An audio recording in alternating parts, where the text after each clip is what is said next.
ഓം ശാന്തി 14/11/2024.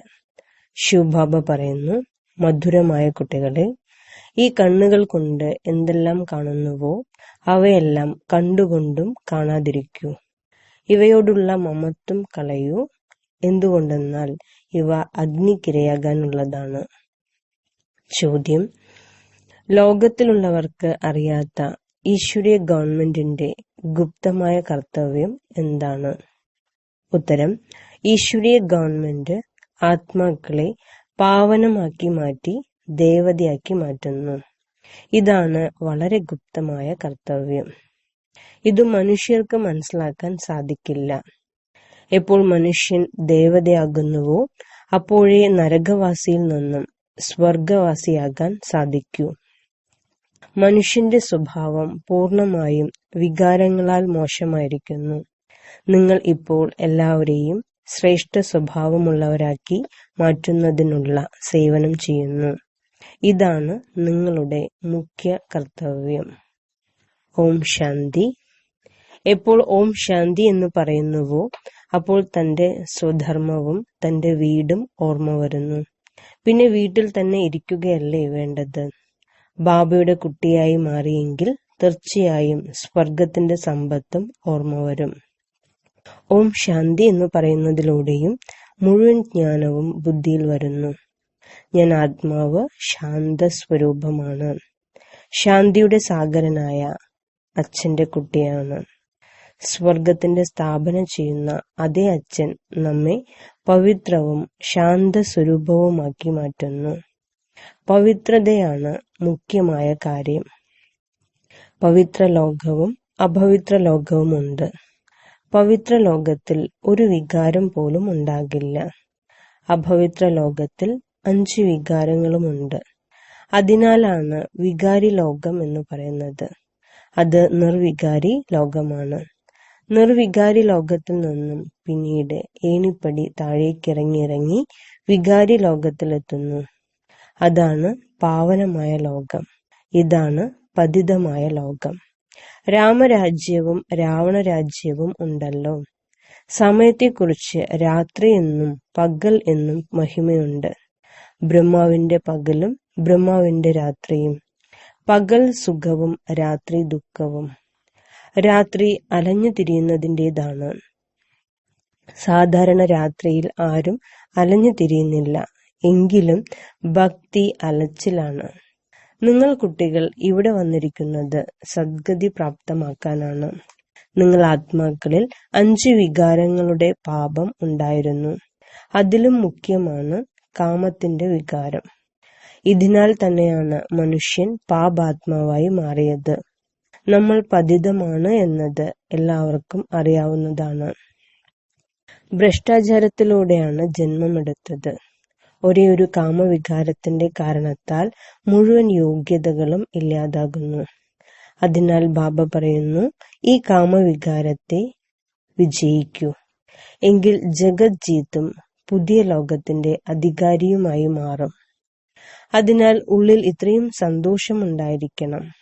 മനുഷ്യൻ പതിതമായതിനാൽ ഒന്നും മനസ്സിലാക്കുന്നില്ല.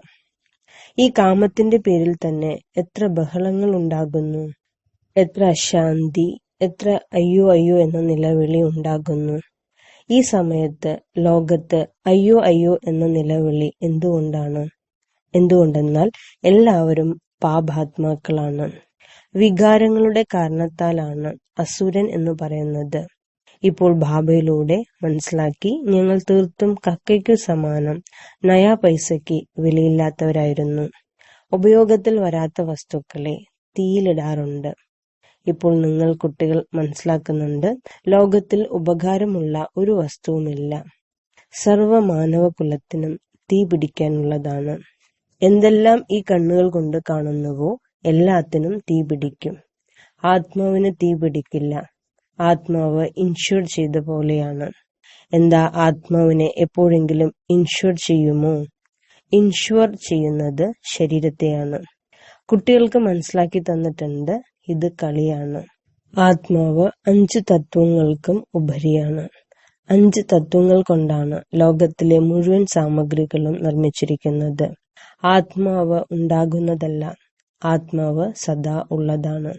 കേവലം പുണ്യാത്മാവും പാപാത്മാവുമായി മാറുന്നു. 5 വികാരങ്ങളാൽ ആത്മാവ് എത്ര അഴുക്കുള്ളതായി മാറുന്നു.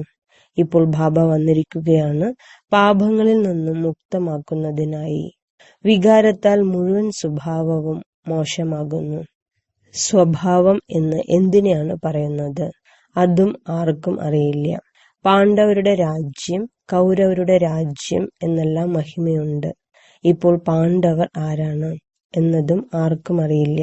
ഇപ്പോൾ നിങ്ങൾ മനസ്സിലാക്കുന്നുണ്ട്, നമ്മൾ ഈശ്വരീയ ഗവൺമെന്റിന്റേതാണ്. ബാബ വന്നിരിക്കുകയാണ് രാമരാജ്യം സ്ഥാപിക്കുന്നതിനായി. ഈ സമയത്ത് ഈശ്വരീയ ഗവൺമെന്റ് എന്താണ് ചെയ്യുന്നത്? ആത്മാക്കളെ പാവനമാക്കി ദേവതയാക്കി മാറ്റുന്നു. ഇല്ലെങ്കിൽ പിന്നെ ദേവത ഇവിടെ നിന്ന് വരും? ഇത് ആർക്കും അറിയില്ല. അതിനാൽ ഇതിനെ ഗുപ്ത ഗവൺമെന്റ് എന്ന് പറയുന്നു. ഇവരും മനുഷ്യർ തന്നെയാണ്. പക്ഷെ എങ്ങനെ ദേവതയായി മാറി? ആരാണ് ആക്കി മാറ്റിയത്? ദേവീ ദേവതകൾ സ്വർഗത്തിലാണ് ഉണ്ടാവുക. എങ്കിൽ അവരെ സ്വർഗവാസിയാക്കി മാറ്റിയത് ആരാണ്? സ്വർഗവാസിയിൽ നിന്നും പിന്നീട് നരകവാസിയായി മാറുന്നു. പിന്നീട് നരകവാസി തന്നെ സ്വർഗവാസിയാകുന്നു. ഇത് നിങ്ങൾക്കും അറിയില്ലായിരുന്നു. പിന്നെ മറ്റുള്ളവർ എങ്ങനെ അറിയാനാണ്? സ്വർഗം എന്ന് സത്യയുഗത്തെയും നരകം എന്ന് കലിയുഗത്തെയുമാണ് പറയുന്നത്. ഇതും നിങ്ങൾ ഇപ്പോഴാണ് മനസ്സിലാക്കുന്നത്. ഈ ഡ്രാമ ഉണ്ടാക്കപ്പെട്ടതാണ്. ഇത് പതിതത്തിൽ നിന്നും പാവനമായി മാറുന്നതിനുള്ള പഠിപ്പാണ്. ആത്മാവ് തന്നെയാണ് പതിതമായി മാറുന്നത്. പതിതത്തിൽ നിന്നും പാവനമാക്കി മാറ്റുക, ഈ ജോലി ബാബ നിങ്ങളെ പഠിപ്പിച്ചിട്ടുണ്ട്. പാവനമായി മാറൂ, എങ്കിൽ പാവന ലോകത്തിലേക്ക് പോകാം. ആത്മാവ് തന്നെയാണ് പാവനമായി മാറുന്നത്. അപ്പോഴേ സ്വർഗത്തിന് യോഗ്യരാകാൻ സാധിക്കൂ. ഈ ജ്ഞാനം നിങ്ങൾക്ക് ഈ സംഗമത്തിൽ തന്നെയാണ് ലഭിക്കുന്നത്. പവിത്രമായി മാറുന്നതിനുള്ള ആയുധം ലഭിക്കുന്നു. പതിത പാവനൻ എന്ന് ഒരേ ഒരു ബാബയെ തന്നെയാണ് വിളിക്കുന്നത്. ഞങ്ങളെ പാവനമാക്കി മാറ്റൂ എന്ന് പറയുന്നു. ഈ ലക്ഷ്മി നാരായണന്മാർ സ്വർഗത്തിലെ അധികാരികളായിരുന്നു. പിന്നീട് 84 ജന്മങ്ങളെടുത്ത് പതിതമായി മാറി. ശ്യാമനും സുന്ദരനും. ഇവർക്ക് പേര് തന്നെ ഇങ്ങനെയാണ് വെച്ചിരിക്കുന്നത്. പക്ഷേ മനുഷ്യർ അർത്ഥം അല്പമെങ്കിലും മനസ്സിലാക്കുന്നുണ്ടോ? കൃഷ്ണനെ കുറിച്ചും വ്യക്തമായ അറിവ് ലഭിക്കുന്നു. ഇതിൽ 2 ലോകമാക്കി മാറ്റിയിരിക്കുന്നു. വാസ്തവത്തിൽ ലോകം ഒന്നേ ഉള്ളൂ. അതുതന്നെ പഴയതും പുതിയതുമാകുന്നു. ആദ്യം ചെറിയ കുട്ടി, പിന്നീട് വലുതായി വൃദ്ധനായി മാറുന്നു. ലോകവും പുതിയതിൽ നിന്നും പഴയതായി മാറുന്നു. നിങ്ങൾ മനസ്സിലാക്കി കൊടുക്കുന്നതിനായി എത്ര തലയിട്ടുടയ്ക്കുന്നു. തന്റെ രാജധാനി സ്ഥാപിച്ചുകൊണ്ടിരിക്കുകയല്ലേ? ഇവരും മനസ്സിലാക്കിയല്ലോ. അറിവിലൂടെ എത്ര മധുരമായി മാറി. ആരാണ് മനസ്സിലാക്കി തന്നത്? ഭഗവാൻ. യുദ്ധം മുതലായവയുടെ കാര്യമേയില്ല. ഭഗവാൻ എത്ര വിവേകശാലിയും നോളജ് ഫുള്ളുമാക്കി മാറ്റുന്നു. ശിവക്ഷേത്രങ്ങളിൽ ചെന്ന് നമിക്കുന്നു. പക്ഷേ അവർ എന്താണ്, ആരാണ്, ഇതാർക്കും അറിയില്ല. ശിവകാശി, വിശ്വനാഥ്, ഗംഗ കേവലം പറഞ്ഞുകൊണ്ടിരിക്കുന്നു. അർത്ഥം അല്പം പോലും അറിയുന്നില്ല. മനസ്സിലാക്കി കൊടുത്താൽ പറയും, നിങ്ങൾ ഞങ്ങൾക്ക് എന്ത് മനസ്സിലാക്കി തരാനാണ്? ഞങ്ങൾ വേദശാസ്ത്രങ്ങളെല്ലാം പഠിച്ചവരാണ്. നിങ്ങൾ കുട്ടികൾ നമ്പർ വൈസ് ആയാണ് ഈ കാര്യങ്ങൾ ധാരണ ചെയ്യുന്നത്. ചിലരാണെങ്കിൽ മറന്നു പോകുന്നു. എന്തുകൊണ്ടെന്നാൽ തീർത്തും കല്ലുബുദ്ധിയായിരിക്കുന്നു. അതിനാൽ ഇപ്പോൾ ആരാണോ പവിഴബുദ്ധിയായി മാറിയിരിക്കുന്നത്, അവരുടെ ജോലിയാണ് മറ്റുള്ളവരെയും പവിഴബുദ്ധിയാക്കി മാറ്റുക. കല്ലുബുദ്ധികളായവരുടെ പ്രവൃത്തി തന്നെ താഴ്ന്നതായിരിക്കും. എന്തുകൊണ്ടെന്നാൽ ഹംസം കൊക്കായി മാറിയില്ലേ? ഹംസം ഒരിക്കലും ആർക്കും ദുഃഖം നൽകില്ല. കൊക്ക് ദുഃഖം നൽകും. അവരെ അസുരൻ എന്നാണ് വിളിക്കുന്നത്. തിരിച്ചറിവുണ്ടാകില്ല. വളരെയധികം സെന്ററുകളിലും ഇങ്ങനെയുള്ള വികാരികൾ ഒരുപാട് വരുന്നുണ്ട്. ഞങ്ങൾ പവിത്രമായിരിക്കുന്നുണ്ട് എന്ന് ഒഴിവ് കഴിവ് പറയും. പക്ഷേ അസത്യമാണ്. അസത്യമായ ലോകം, അസത്യമായ ശരീരം എന്നും പറയാറുമുണ്ട്. ഇപ്പോൾ സംഗമമാണ്. എത്ര വ്യത്യാസമുണ്ട്! ആരാണോ അസത്യം പറയുന്നത്, അസത്യമായ കാര്യങ്ങൾ ചെയ്യുന്നത്, അവരാണ് മൂന്നാം തരത്തിലേക്ക് പോകുന്നത്. 1, 2, 3 എന്നിങ്ങനെ തരങ്ങളുണ്ടല്ലോ. ഇവർ മൂന്നാം തരമാണ് എന്നത് ബാബയ്ക്ക് പറയാൻ കഴിയും. ബാബ മനസ്സിലാക്കി തരുന്നു, പവിത്രതയുടെ പൂർണ്ണമായ തെളിവ് നൽകണം. ചിലർ പറയും, നിങ്ങൾ രണ്ടുപേരും ഒരുമിച്ച് താമസിച്ചുകൊണ്ടും പവിത്രമായിരിക്കുന്നുവോ? ഇത് അസംഭവ്യമാണ് എന്ന്. പക്ഷേ കുട്ടികളിൽ യോഗബലം ഇല്ലാത്തതു കാരണം ഇത്രയും സഹജമായ കാര്യം പൂർണ്ണമായ രീതിയിൽ മനസ്സിലാക്കി കൊടുക്കാൻ സാധിക്കുന്നില്ല. ഇവിടെ നമ്മെ ഭഗവാനാണ് പഠിപ്പിക്കുന്നത് എന്നത് അവർക്ക് ആരും പറഞ്ഞു കൊടുക്കുന്നില്ല. ഭഗവാൻ പറയുന്നു, പവിത്രമായി മാറുന്നതിലൂടെ നിങ്ങൾക്ക് 21 ജന്മങ്ങളിലേക്ക് സ്വർഗത്തിന്റെ അധികാരിയാവാൻ സാധിക്കും. വളരെ നല്ല ലോട്ടറി ലഭിക്കുന്നു. നമുക്ക് കൂടുതൽ സന്തോഷമുണ്ടാകുന്നു. ചില കുട്ടികൾ ഗാന്ധർവ വിവാഹം കഴിച്ച് പവിത്രമായിരുന്നു കാണിക്കുന്നു. ദേവി ദേവതകൾ പവിത്രമല്ലേ? അപവിത്രത്തിൽ നിന്നും പവിത്രമാക്കി മാറ്റുന്നത് ഒരേ ഒരു ബാബയാണ്.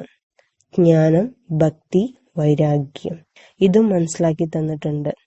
ജ്ഞാനവും ഭക്തിയും പകുതി പകുതിയാണ്. പിന്നീട് ഭക്തിക്ക് ശേഷമാണ് വൈരാഗ്യം. ഇപ്പോൾ ഈ പതിത ലോകത്തിൽ വസിക്കേണ്ടതില്ല. വസ്ത്രം അഴിച്ചു വെച്ച് വീട്ടിലേക്ക് പോകണം. 84ന്റെ ചക്രം ഇപ്പോൾ പൂർത്തിയായിരിക്കുന്നു. ഇപ്പോൾ നമ്മൾ പോകുന്നത് ശാന്തിധാമത്തിലേക്കാണ്. ആദ്യം അള്ളാഹുവിന്റെ കാര്യം മറക്കരുത്. ഇതും കുട്ടികൾക്കറിയാം. ഈ പഴയ ലോകം തീർച്ചയായും അവസാനിക്കാനുള്ളതാണ്. ബാബ പുതിയ ലോകം സ്ഥാപിക്കുകയാണ്. ബാബ അനേകം തവണ പുതിയ ലോകത്തിന്റെ സ്ഥാപന ചെയ്യുന്നതിനായി വന്നിട്ടുണ്ട്. പിന്നീട് നരകത്തിന്റെ വിനാശം ഉണ്ടാകും. നരകം എത്ര വലുതാണ്, സ്വർഗം എത്ര ചെറുതാണ്. പുതിയ ലോകത്തിലുള്ളത് ഒരേ ഒരു ധർമ്മമാണ്. ഇവിടെയാണെങ്കിൽ എത്ര അധികം ധർമ്മങ്ങളാണ്. ശങ്കരനിലൂടെ വിനാശമുണ്ടാകും എന്ന് എഴുതിയിട്ടുമുണ്ട്. അനേകം ധർമ്മങ്ങളുടെ വിനാശമുണ്ടാകുന്നു. പിന്നെ ബ്രഹ്മാവിലൂടെ ഒരു ധർമ്മത്തിന്റെ സ്ഥാപന ഉണ്ടാകുന്നു. ഈ ധർമ്മം ആരാണ് സ്ഥാപിച്ചത്? ബ്രഹ്മാവല്ലല്ലോ ചെയ്തത്. ബ്രഹ്മാവ് തന്നെയാണ് പതിതത്തിൽ നിന്നും പിന്നീട് പാവനമായി മാറുന്നത്. പതിതത്തിൽ നിന്നും പാവനമാകുന്നു എന്ന് എന്നെക്കുറിച്ച് പറയാറില്ല. പാവനമായിരിക്കുമ്പോൾ ലക്ഷ്മി നാരായണൻ എന്നാണ് പേര്. പതിതമാകുമ്പോൾ ബ്രഹ്മാവെന്നും. ബ്രഹ്മാവിന്റെ പകലും ബ്രഹ്മാവിന്റെ രാത്രിയും. ശിവബാബയെ അനാദിയായ രചയിതാവ് എന്നാണ് വിളിക്കുന്നത്. ആത്മാക്കൾ എല്ലാവരും ഉണ്ട്. ആത്മാക്കളുടെ രചയിതാവ് എന്ന് പറയില്ല. അതിനാലാണ് അനാദി എന്ന് പറയുന്നത്. ബാബ അനാദിയാണ്. അതിനാൽ ആത്മാക്കളും അനാദിയാണ്. കളിയും അനാദിയാണ്. ഇത് അനാദിയായി ഉണ്ടായതും ഉണ്ടാക്കപ്പെട്ടതുമായ കളിയാണ്. സ്വയം ആത്മാവിന്റെ സൃഷ്ടിചക്രത്തിന്റെ ആദിമധ്യ അന്ത്യത്തിന്റെ കാലയളവിന്റെ ജ്ഞാനം ലഭിക്കുന്നു. ഇതാരാണ് നൽകിയത്? ബാബ. നിങ്ങൾ 21 ജന്മങ്ങളിലേക്ക് ധനികരായി മാറുന്നു. പിന്നീട് രാവണ രാജ്യത്തിൽ ദരിദ്രനായി മാറുന്നു. പിന്നീട് സ്വഭാവം മോശമാകാൻ തുടങ്ങുന്നു. വികാരമുണ്ടല്ലോ. മനുഷ്യർ കരുതുന്നത് നരകവും സ്വർഗവുമെല്ലാം ഒരുമിച്ചാണ് നടക്കുന്നത് എന്നാണ്. ഇപ്പോൾ നിങ്ങൾ കുട്ടികൾക്ക് എത്ര വ്യക്തമായാണ് മനസ്സിലാക്കി തരുന്നത്. ഇപ്പോൾ നിങ്ങൾ ഗുപ്തമാണ്. ശാസ്ത്രങ്ങളിൽ എന്തെല്ലാമാണ് എഴുതി വച്ചിരിക്കുന്നത്. എത്രത്തോളം നൂലുകെട്ട് പിണഞ്ഞ പോലെ ആയിരിക്കുന്നു. ബാബയെ തന്നെയാണ് വിളിക്കുന്നത്. ഞങ്ങളെ കൊണ്ട് ഒരു പ്രയോജനവുമില്ല. വന്ന് പാവനമാക്കി ഞങ്ങളുടെ സ്വഭാവത്തെ ശരിയാക്കൂ. നിങ്ങളുടെ സ്വഭാവം എത്രത്തോളം നല്ലതാകുന്നു. ചിലർ നേരെയാകുന്നതിനു പകരം അതിലും മോശമാകുന്നു. പെരുമാറ്റത്തിൽ നിന്ന് തന്നെ അറിയാൻ കഴിയും.